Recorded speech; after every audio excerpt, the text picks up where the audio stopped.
ये जो हमें कृपा से अवसर मिला है, इसे सावधानी पूर्वक भगवत चिंतन करते हुए शास्त्र प्रमाणित कार्यों का ही अनुष्ठान करें तो इसी जन्म में समस्त दुख, शोक, नाना प्रकार की चिंताएं, दुर्गति, ये सब नष्ट हो जाए। हमें लगता है कि हम अच्छे आचरण करते हैं, दुख क्यों मिलता है? हमारे बहुत जन्मों के कर्म हमारे संचित हैं। जब तक हम भगवद अर्पित कर्म नहीं करेंगे, भगवान नाम जप नहीं करेंगे, भगवत आश्रय नहीं लेंगे, तब तक उन कर्मों का नाश तुम्हारे शुभ कर्मों से नहीं होगा। शुभ कर्म और अशुभ कर्म दोनों का अलग अलग भोग प्राप्त होगा, जिसे सुख और दुख कहते हैं। एकमात्र भगवत समर्पित कर्म और भगवत स्मरण इतनी सामर्थ्य है कि आपके सब पहाड़ के पहाड़ जैसे शुभ अशुभ कर्मों को विध्वंस करके महासुख प्रदान करेंगे। जब तक शुभ अशुभ कर्म रहेंगे तब तक आपका जन्म मरण होता रहेगा, आपको दुख सुख की प्राप्ति होती रहेगी। जैसे किसी किसी को भ्रम होता है कि गर्भस्थ शिशु या बाह्य प्रकट हुआ या अभी बाल्यावस्था को है या किशोर अवस्था को है, इस जन्म में तो कोई पाप नहीं हुए, फिर वो क्यों मर जाता है या फिर वो क्यों असाध्य रोगों से ग्रसित हो जाता है? जीव पुरातन है, भगवान का अंश, और उसी ने जिन जिन शरीरों को धारण करके जैसे जैसे कर्म किए हैं वैसा वैसा उसको परिणाम भोगना पड़ता है। पहली बार थोड़ी मनुष्य बना है, शास्त्रों बार बन चुका होगा। जैसे प्रश्न उठता है कि 84 लाख योनियों में एक योनि है जिसमें कर्म नवीन किया जा सकता है, तो अभी तो वो मनुष्य योनि में है, पीछे क्या ऐसे कर्म किए? तो आप जानते हैं ये कितने करोड़ बार मनुष्य बन चुका है? नहीं जानते। अल्पज्ञ होने के कारण आप प्रश्न कर देते हैं कि मनुष्य योनि तो 84 लाख योनियों में एक बार ही मिलती है और अभी वो मनुष्य बना है, कोई नवीन कर्म किया नहीं, ना शुभ ना अशुभ, फिर उसे दंड क्यों मिल रहा है? क्योंकि अन्य योनियों में किए हुए कर्मों का परिणाम मनुष्य योनि में नहीं भोगना पड़ता। जैसे पशु है, पक्षी है, वो तो प्रारब्ध के अधीन होता है, नवीन कर्म कर ही नहीं सकता। फिर ये परिणाम किसका भोग रहा है? जो अभी अभी नवीन अवस्था को प्राप्त हुआ है मनुष्य शरीर में। तो आप अल्पज्ञ हैं, आप पीछे के जन्म नहीं देख पा रहे कि आप करोड़ों बार मनुष्य बने हैं। हर बार आपने वासना की फिसलन में फिसल करके अशुभ कर्म किए और भगवान को प्राप्त होने वाले भगवत प्रीत्यर्थ कर्म नहीं किए, भजन नहीं किया। अनादिकाल से भटकते चले आ रहे हैं। ये क्यों म्यों छोड़ करके यदि शास्त्र और संतों की बात मान लें तो आपका ये जन्म सब कर्म संस्कारों को मिटाकर परम पावन भगवान के चरणों की प्रीति प्रदान कर दे। वही योग योग है, वही ज्ञान ज्ञान है, वही धर्म धर्म है, जिससे भगवान के चरणों में प्रीति हो जाए। वो कर्म धर्म योग ज्ञान किस काम का जो भगवान के नाम में प्रेम न हो, उनके रूप में प्रेम न हो, उनके श्री चरणों की भक्ति ना हो हृदय में। बड़े बड़े महापुरुष योगींद्र मुनींद्र भी जिनके चरणों का यश गाते हैं, चरणों की आराधना करते हैं, वो प्रभु हैं। हमें तो प्रभु का धाम का आश्रय मिल गया, प्रभु की चरण रज में रहने को मिल गया। बहुत महिमा है इस धाम की। श्रीपाद कह रहे हैं, यत्रैव प्रकटम किशोर मिथुनम तद गौर नीलच्छवि श्री सस्यापि विमोहनम स्मर कला रंगैक रम्याकृति सर्वानंद कदम्ब कोपरि चमत्कारम महादुर्लभम कंचित प्रेम रसम स्रवत्तदखिलम क्षिप्त्वैह वृंदावनम। हे भाई, यत्रैव प्रकटम किशोर मिथुनम तद गौर नीलच्छवि। एक के श्रीअंग की कांति, अद्भुत गौरांग बदन स्वामिनी जो, और अद्भुत श्याम सुंदर श्री लालजू महाराज। यत्रैव प्रकटम किशोर मिथुनम, यहां प्रगट विराजमान है, प्रगट लीला कर रहे हैं।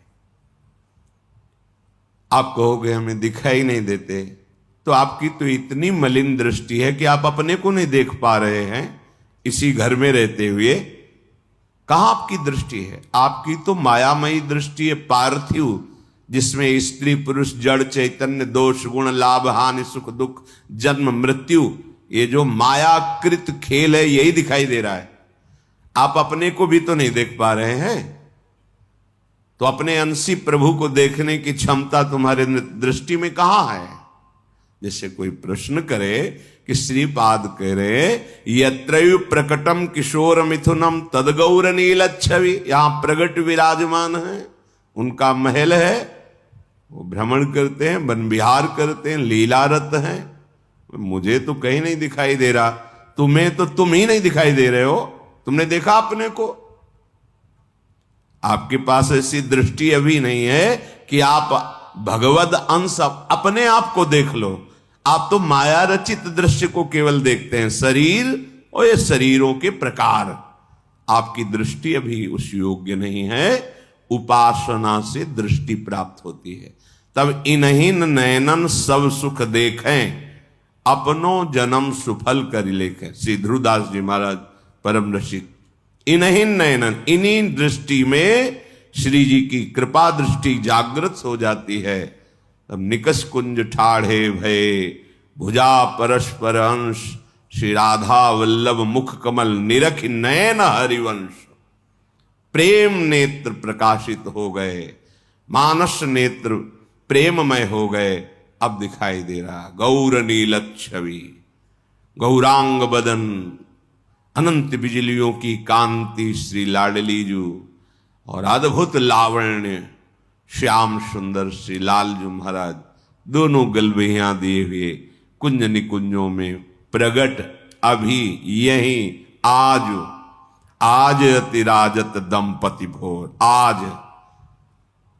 पर हमारे नेत्र नहीं है कि हम वो देख पावें। हमारे क्या श्री सस्यापि विमोहनम स्मर कला रंगैक रम्याकृति। लक्ष्मी के भी वो नेत्र नहीं जिससे ये रस तभी बहुत गूढ़ एकांतिक रस है। ब्रह्मा का भी जो दिव्य ज्ञान है, दिव्य नेत्र हैं, अभी उनमें वो प्रेम नेत्र नहीं जिनसे प्रिया प्रीतम की इस रसमयी विलास स्थिति को देख सके। वो तो बाल कृष्ण की लीला को ही देखने की सामर्थ्य नहीं रह गई, और कंपायमान शरीर होकर 3 परिक्रमा करके स्तुति करके चले गए ब्रह्मा जी। ये हमारे गौरांग बदन लाडलीजू महाराज और श्याम बदन लालजू महाराज, ये यहां विराजमान है। मान लो आप, आपको दिखाई नहीं दे रहे पर आप मानते हो ना कि आप हैं, ऐसे आप मान लो। श्रीधाम वृंदावन प्रिया प्रीतम की नित्य लीला स्थली है। यहां एक सर्वानंद कदम माने समूह होता है। सर्वानंद का समूह, अद्भुत चमत्कार, महादुर्लभम। सर्वानंद कदम्ब कोपरि चमत्कारम महादुर्लभम। अपनी बुद्धि नहीं है कि इस बात को समझ सके। जहां हमारी लाडली जी और लालजू गलबैया दिए हुए विहरण कर रहे हैं, उस शोभा को देख करके कोई भी, चाहे योग जनित सुख हो, चाहे ज्ञान जनित सुख, ये भोगों की तो ब्रह्मादिक जितने भी भोग हैं ये तो इस लगन में फीके पड़ जाते हैं। ब्रह्मादिक के भोग सब विषम लागत ताहि, नारायण ब्रज चंद की लगन लगी है जाई। कंचित प्रेम रसम स्रवत दखिलम क्षिप्त्वैव वृंदावनम। अगर आप वृंदावन का आश्रय ले लेते हैं, वृंदावन का वास स्वीकार कर लेते हैं, या आश्रय लेकर वृंदावनेश्वरी के चरण उपासना में लग जाते हैं, तो ऐसा चमत्कारम महादुर्लभम, अद्भुत चमत्कार महादुर्लभ प्रेम रस आपके हृदय में, ये बड़ी दुर्लभ बात, भगवत प्रेम होना।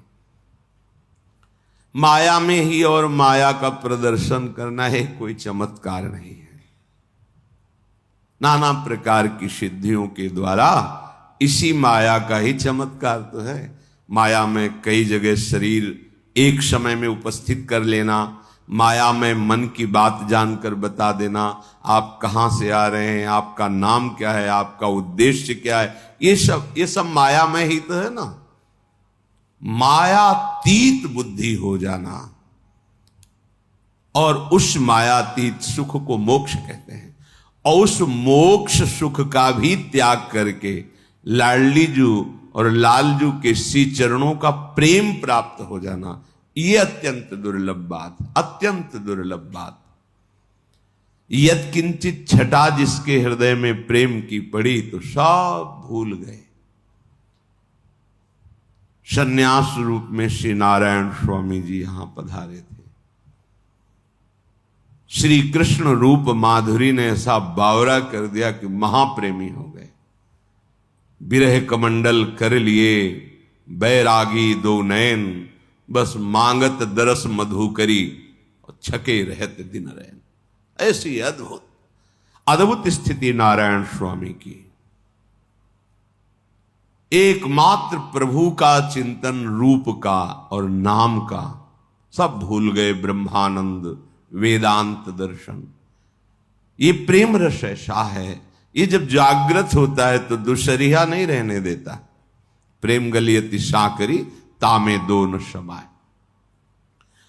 तो श्री वृंदावन मंडले यदि सिरा श्री राधिका कृष्णयो हो, यदि वृंदावन में आप आए और सत्संग सुना और आपके हृदय में बैठ गया कि अब तो मेरे जीवन के आधार श्री श्यामा श्याम है, अपना जीवन में श्यामा श्याम को देता हूं, लाडली लाल को समर्पित करता हूं।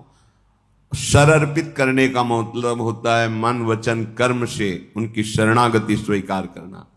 श्री वृंदावन मंडले यदि सिरा श्री राधिका कृष्णयो, अपना शीश दे दिया। ये प्रणाम कोई छोटी बात नहीं है। प्रणाम करने का मतलब होता है हमने शीश दे दिया। शीश देने का मतलब होता है सर्वस्व। अब मेरे प्राण समर्पित हैं, आज्ञा कीजिए, जो आपकी आज्ञा होगी वैसे ही अब जीवन चलेगा। मेरे जीवन का अस्तित्व केवल आपकी आज्ञा है। अब मेरा मन कुछ कहेगा उसके अनुसार नहीं चलूंगा, आपकी आज्ञा क्यों, उसे कहते हैं प्रणाम करना, चरणों का आश्रय ले लेना, प्रणति शरणागति। सत्प्रेमैक रसात्मनो पदतले न्यस्याभय स्थीयते। जिसने श्री श्यामा श्याम के चरणों में अपने शीश को झुका दिया, समर्पित कर दिया, अब उसे कहीं भी कोई भी भय परास्त नहीं कर सकता, श्रीपाद कह रहे हैं। क्योंकि ऐसा सच्चिदानंद में निर्भय पद उसके हृदय में प्रकट होता है। तरहास्ते मम लोक तो नहीं भयम, नो धर्म तो नो दूरांत यदि व्याधि सतात किमन्य दखिलाधीसाच में नो भयम। आहा, अब उसे कोई लोकपाल भी भयभीत नहीं कर सकता। जिसके भय से वायु चलती है, सूर्य तपता है, मृत्यु अपने समय से काम करती है, वो ईश्वरों के ईश्वर भी भगवान श्री कृष्ण हैं। वही निर्गुण निराकार हैं, वही सगुण साकार हैं, पर ब्रह्म की प्रतिष्ठा है श्री कृष्ण गीता जी में। और उन्हीं श्री कृष्ण के हृदय का प्रेम समुद्र जब सार रूप धारण किया तो श्यामा जी हुई। ऐसे श्यामा श्याम के चरणों की शरणागति जिसने वृंदावन धाम में आकर के रसिकों का संग करके प्राप्त कर ली, उसकी ऐसी स्थिति हो जाती है कि लोकपालों का भी कोई भय नहीं रहता। सुरपति, नरपति, लोकपति जिनके भावे घास रहे, परमानंद में तज सबही की आस, क्योंकि निर्भय पद श्री श्यामा श्याम के चरणों की शरणागति हृदय में जागृत हो गई है। अब बातें केवल नहीं रह गई, हृदय में जागृत हो गई है, धाम की कृपा से, सत्संग की कृपा से। धर्म भय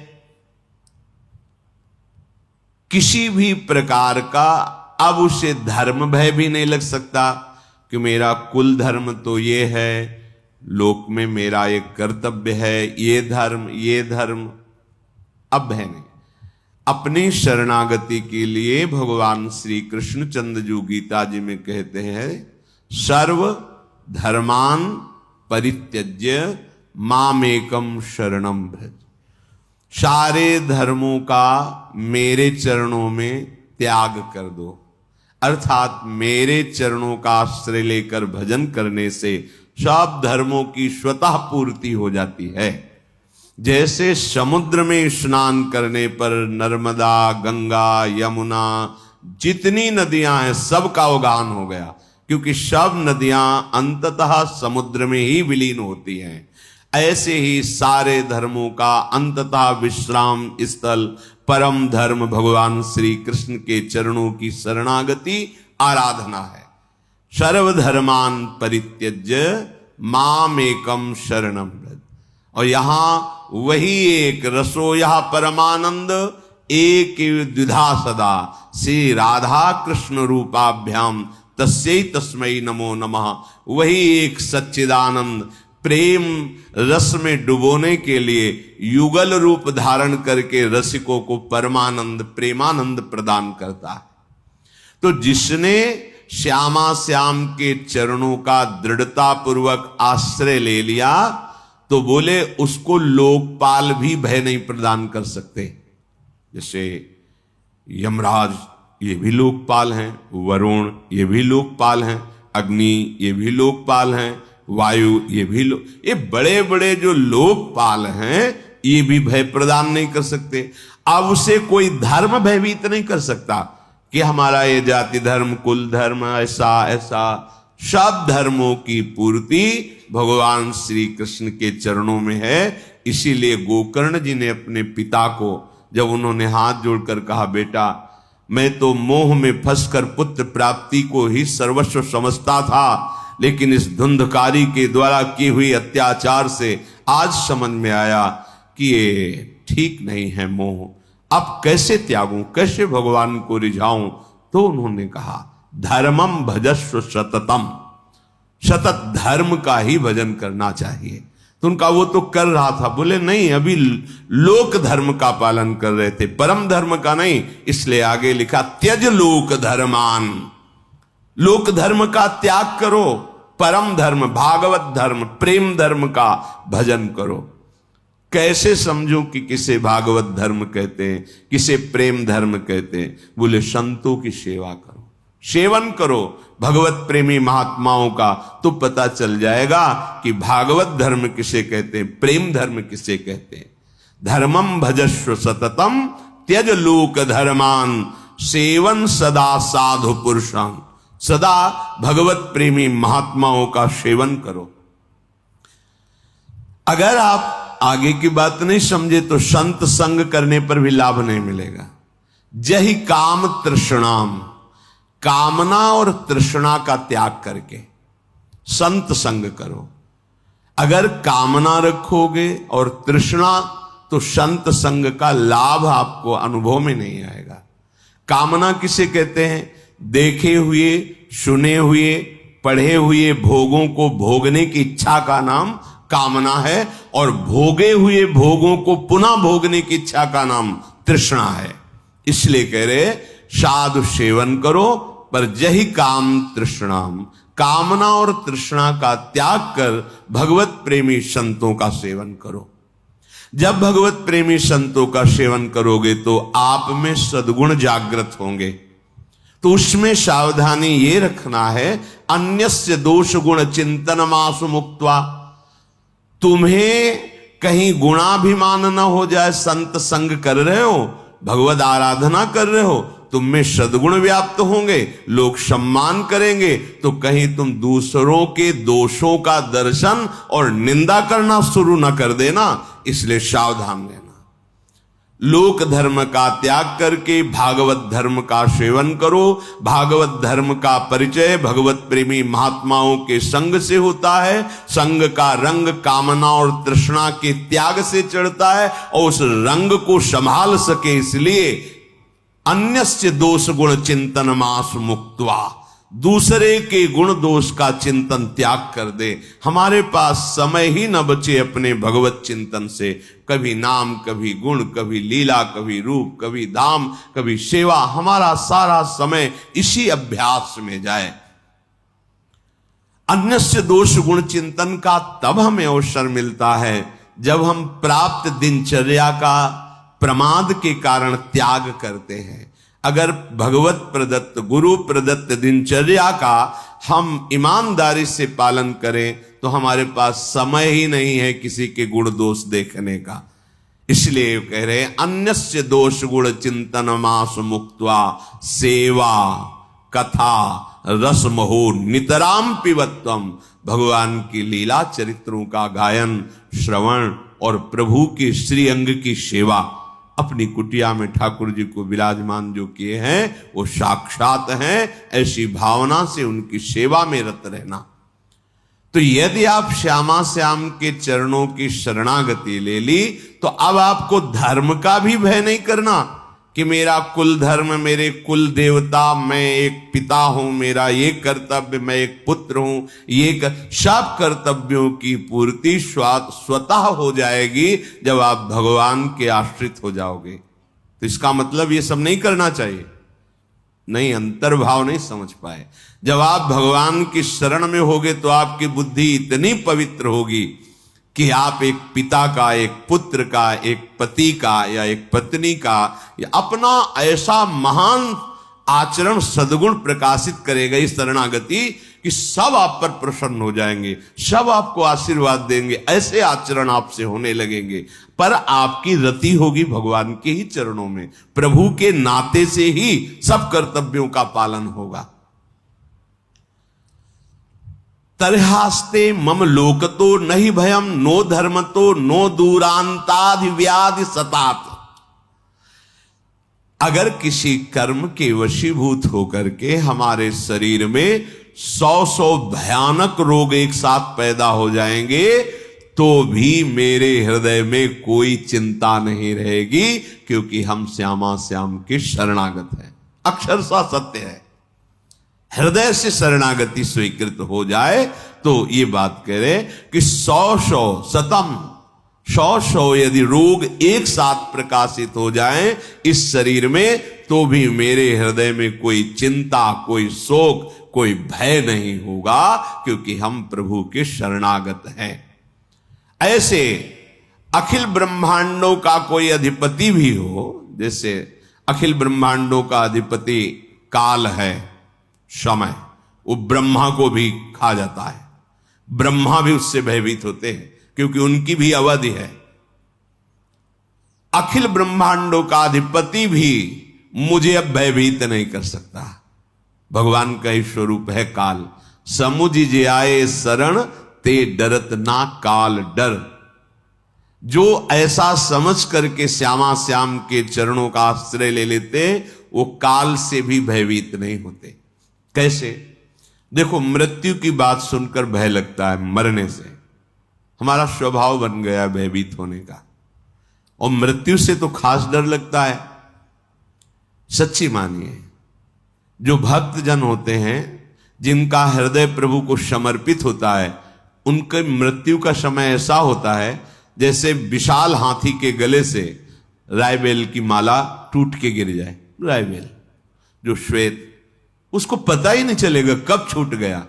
बस मृत्यु भयावा नहीं, भयावा तब होती है जब हम केवल शरीर में आसक्त है और यहां की सब सामग्री हमने मेहनत के द्वारा पैदा की, और जब छूटने का समय आता है तो सब छूटेगा। जिनसे हमने परिचय बनाया वो छूटेगा, जिसको हमने अपना माना वो छूटेगा, तो अब मिलेगा क्या? अब केवल भय ही भय है।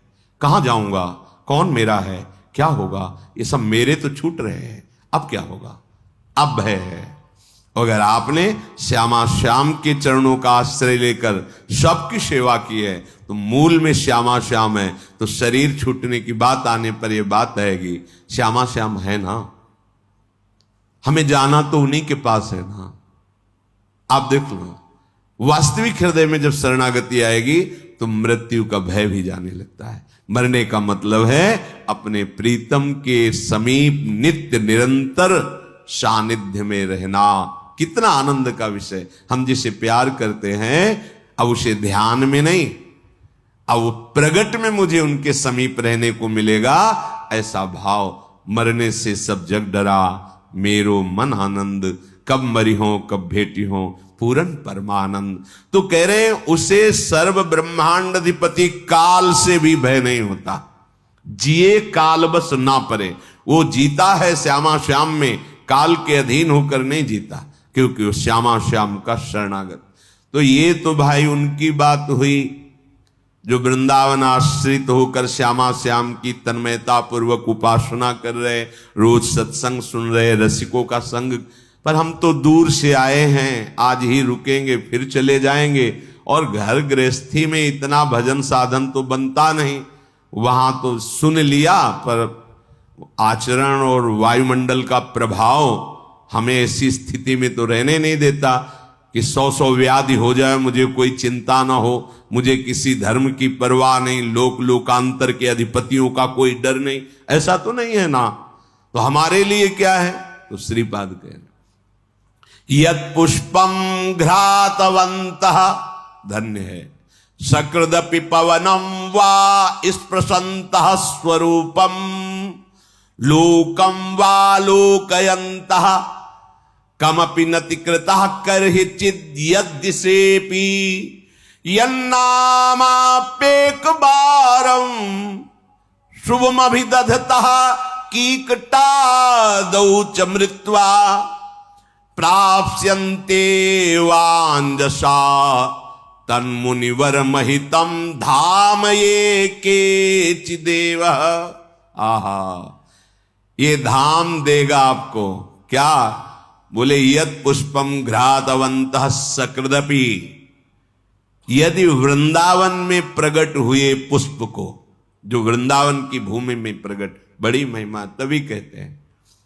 अब ऐसा समय आ गया है कि लताओं का आदर नहीं है, बड़ा दुर्भाग्य प्रकट हो रहा है। करे तो क्या करे, माया ने ऐसी समस्या में फंसा दिया। अब वो 50,000 रुपया गज की 100 गज जगह खरीदी, अब 100 गज में उसमें वृक्ष रखे या अपना मकान बनाए, क्योंकि सब बड़ी मुश्किल से धन संग्रह करके वृंदावन वास के लिए उसने जगह खरीदी है।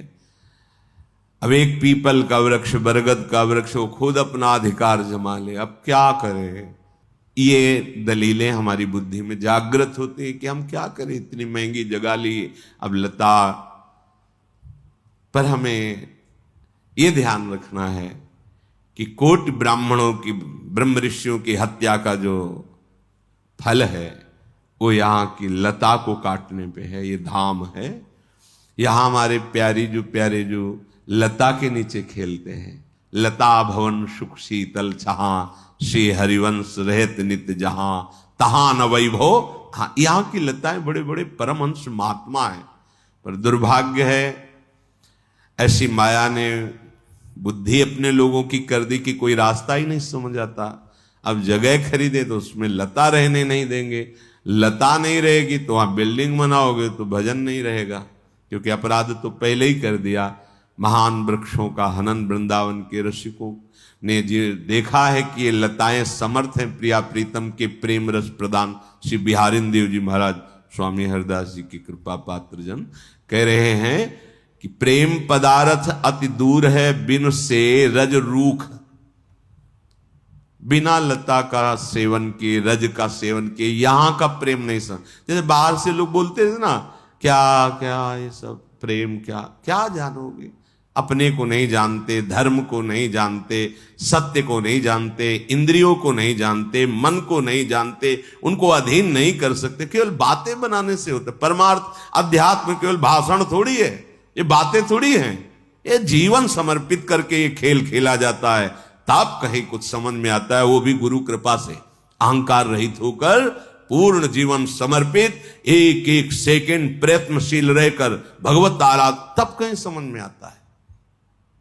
अगर वृंदावन में वास कर गमले में ही सही 2 रायबेल के पौधे लगा लो, कोई फूल के लगा लो, और वृंदावन की रज में प्रकट हुआ एक फूल लाकर श्यामा श्याम के चरणों में नाम सेवा में, रूप सेवा में, विग्रह सेवा में अर्पित, और अर्पित पुष्प को एक बार सूंघ लिया, ये प्रसादी पुष्प की महिमा। यत पुष्पम घ्रातवंतः सकृदपि, एक पुष्प वृंदावन का, वृंदावन के पुष्प की बड़ी महिमा है। एक पुष्प लिया, श्री जी को अर्पित किया, और जब प्रसादी मिला और सूंघा, सकृदपि, एक बार वृंदावन के, फिर आप वृंदावन में आए, एक बार घूमे तो हवा लगी ना, पवनम वा स्पृशंतः स्वरूपम, यहां की वायु का स्वरूप जानते हो? प्रिया प्रीतम के श्रीअंग का स्पर्श करके यहां की वायु बहती है, हमें दिखाई नहीं दे रहे पर वो हैं।